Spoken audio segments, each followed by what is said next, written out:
pois. Tervepä terve taas kaikille ja kissakin toivottelee, että moi. Mulla on tällä tavalla, täällä nyt te kaveri. Tuu tähän. Tai sit sä voit pysyä siellä, jos kun naama ei saa näyttää. Mä pysyn piilossa. Mä siirrän tätä. Ei! Okei. Tällä kertaa mun kaveri on tulossa mun kanavalle, niin tämä on mun koordinaatit. En koordinaatteja, vaan niinku, kun mulla on toi mun sähköpostiosoite. Tai no, se on nyt mun, mutta sit mä jaan sen tonkaan. Näyttääks, mä oon mun peukun tälleen hienosti. Sen keskelle. Ja mä ajattelin yhden jutun meidän logoksi. Niinku, mitä mä tein näin? Vai niinku tälleen näin. Peukku ylös ja peukku alas. Kato, peukku ylös ja peukku alas, niin kuin täältä. Jos tykkää, niin laittaa peukun ylös, ja jos ei tykkää, niin peukku alas, niin tällainen.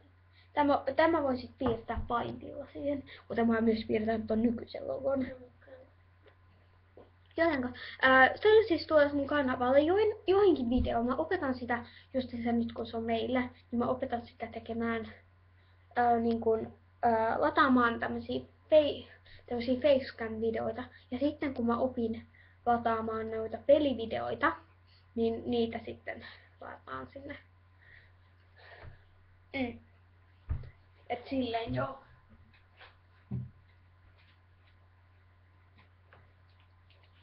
Ja sillä välin kännykkä. Älä näytä kännykkäpussia. Sillä välin. Suppelit tulevat mainostamaan. Päivää Syökää, Okei. syökää suppeleita, ne on ihan parhaita. Tossa. Aina. Oh, I am so cool. Mä tuun pitää tätä pipoa mun videoissa ihan sairaasti. Koska tää on niin ihana. Et näytä mun mun perreitä. Elikkä siis, joo. Oota hetki, mitä mä olin äsken sanomassa? No. Kuitenkin, että... Niin joo, ja te voitte laittaa kommentteihin, että jos sä tunnistatte, että kuka tää on. Ketä tää Pipo esittää. Se on yksi semmonen japanilainen TV-hahmo. Ei kun elokuvahahmo. Mua röyhtäisi, että mä oon juonut tässä mehua.